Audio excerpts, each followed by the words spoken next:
Halo semuanya, The Trader here. Di video kali ini kita akan membahas cara menentukan stop loss dan take profit yang baik bagi pemula ya. Di sini kita akan melihat atau mempraktekkan bagaimana cara untuk penerapan stop loss dan take profit yang lebih oke untuk menghindari yang namanya fake out ataupun jilat SL aja ya. Kita akan coba langsung masuk ke chart. Kita akan coba untuk praktekkan langsung ya. Kita lihat di dalam chart, untuk penerapan stop loss ataupun SL, itu kan ketika market berjalan atau tren sedang jalan dan market structure-nya terbentuk, teman-teman kan biasanya naruh SL itu di support ataupun di resistennya ya. Ya kan, kita bisa jadikan acuan untuk TP ataupun SL-nya di sana. Nah,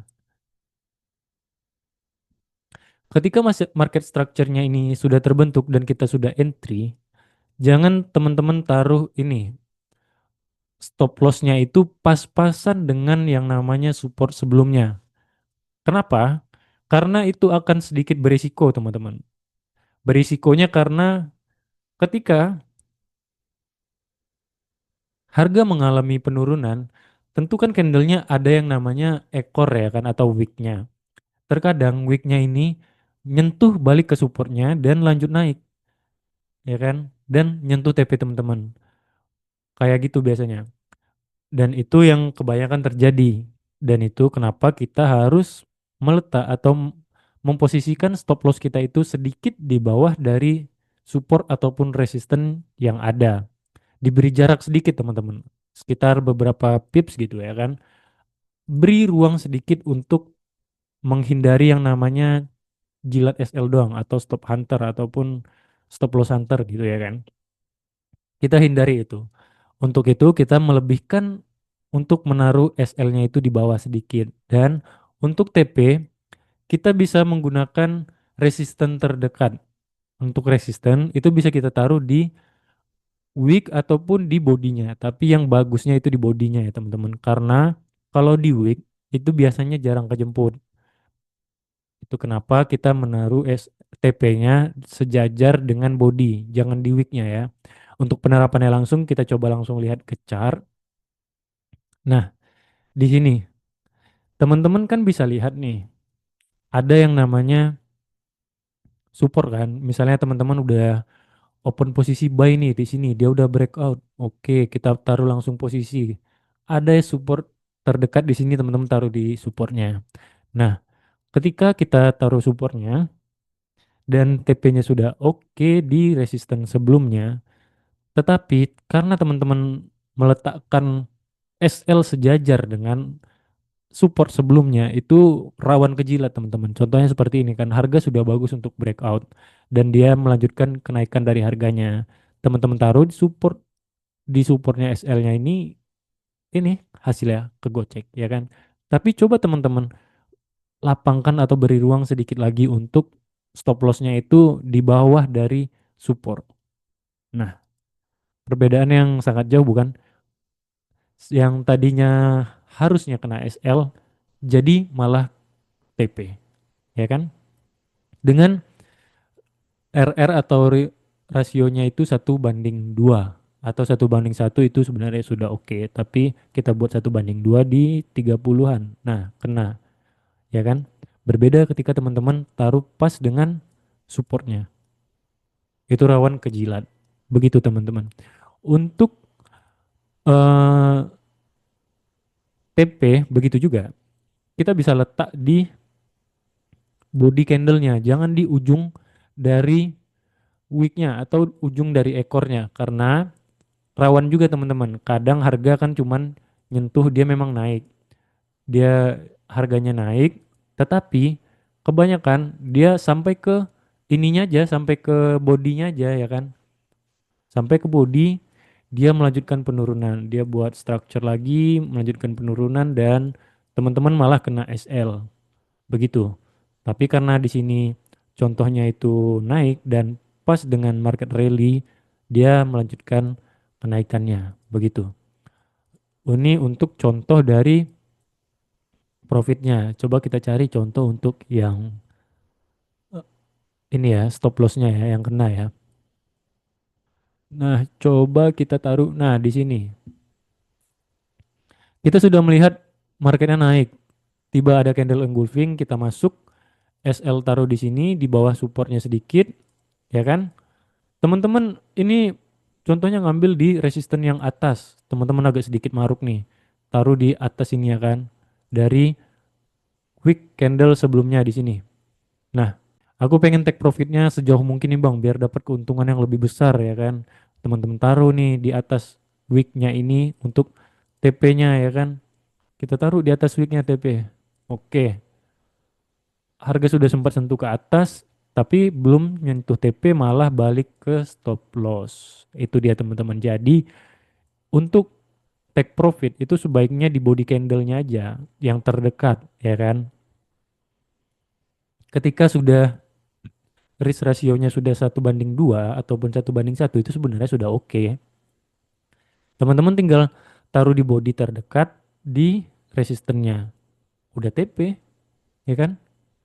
Berbeda dengan teman-teman ambil untuk take profitnya itu semaksimal mungkin dipucuk banget nih bang biar oke ya kan biar maksimal banget tapi ingat ada resisten kuat juga di sini yang memantulkan harga cukup dalam dan teman-teman taruh tuh SL-nya di TP-nya di sana maksud saya dan ujung-ujungnya kena SL begitu juga itu untuk candle yang sedang tren atau chart yang sedang melakukan tren ya berbeda dengan chart yang sedang sideway. Coba kita dari dulu untuk chart yang sedang sideway di mana ya?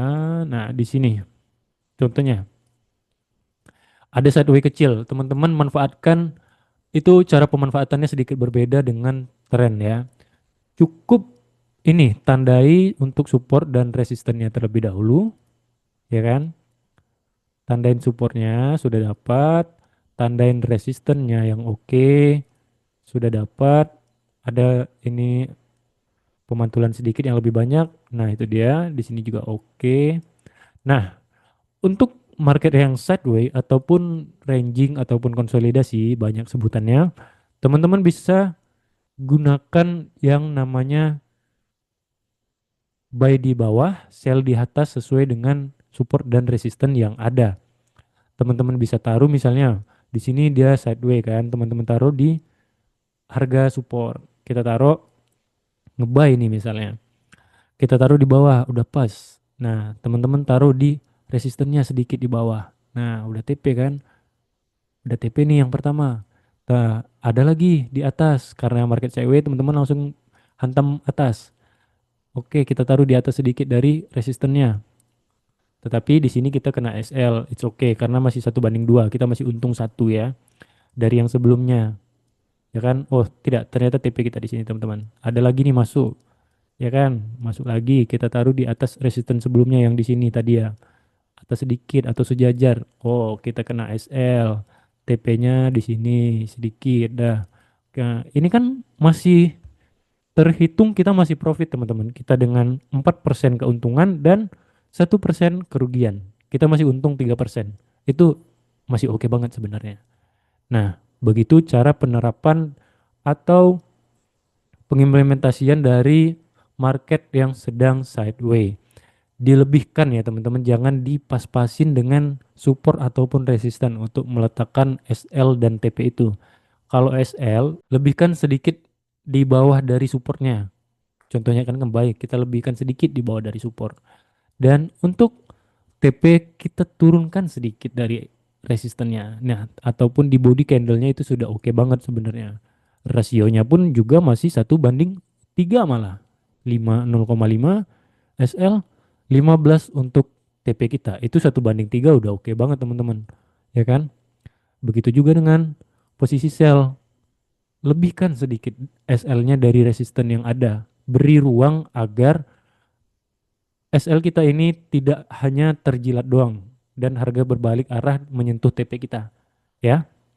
dan TP juga jangan maruk-maruk banget teman-teman jangan taruh di wicknya banget ya taruhlah sedikit di atas dari support ataupun resisten tergantung posisi teman-teman ambil apa, nge-buy atau nge-sell ya kan, karena di sini posisinya nge-sell, taruh di atas dari supportnya sedikit untuk menghindari arah berbalik tiba-tiba, karena dari sideway juga kan marketnya juga di situ-situ aja. Kita untuk menghindari SL Hunter, kita untuk supaya lebih pasti TP-nya teman-teman begitu. Untuk ranging sudah, untuk market yang bullish juga sudah tadi kita tes, dan untuk market bearish juga udah oke. Begitu. Sebenarnya sesimpel itu aja teman-teman untuk penerapan TP dan SL yang baik. Dilebihkan aja, jangan jangan takut ininya, jangan takut agak jauh banget bang, lebar banget sama ini SL-nya. Di penggunaan lotnya dan posisi teman-teman trading itu diperhatikan juga, disesuaikan dengan keadaan SL. Ketika SL-nya sedikit lebar, misalnya yang teman-teman buka lebih dari dua posisi, dikurangin jadi misalnya dua ataupun satu posisi aja itu udah cukup. Karena kan SL-nya juga cuma agak sedikit lebih lebar dari biasanya. Posisinya aja dikurangin. Nggak mesti ini, nggak mesti tetap. Karena melihat dari SL yang cukup besar ya kan, kita sesuaikan lagi. Begitu teman-teman. Jangan terlalu takut. Disesuaikan saja dengan money management dan metode teman-teman sendiri. Untuk SL itu dilebihkan sedikit dari support, dan TP-nya jangan di ujung wick, tetapi di body bagus ya teman-teman. Jadi biar lebih pasti, dan di next momentum pun misalnya harga naik terus, kita masih bisa mencoba cari entryan lagi kan dengan risk ratio yang sesuai lagi, yang pasti tetap menguntungkan kita. Jangan jangan sampai TP dan SL-nya itu malah lebih besar SL daripada TP-nya teman-teman, itu nggak baik ya. Begitu. Jadi begitu cara simple untuk meletakkan SL dan TP yang baik bagi pemula. Nah, mungkin untuk video kali ini cukup sampai di sini saja materinya. Kita akan lanjut di materi-materi berikutnya. Sekian dan terima kasih. Sampai jumpa.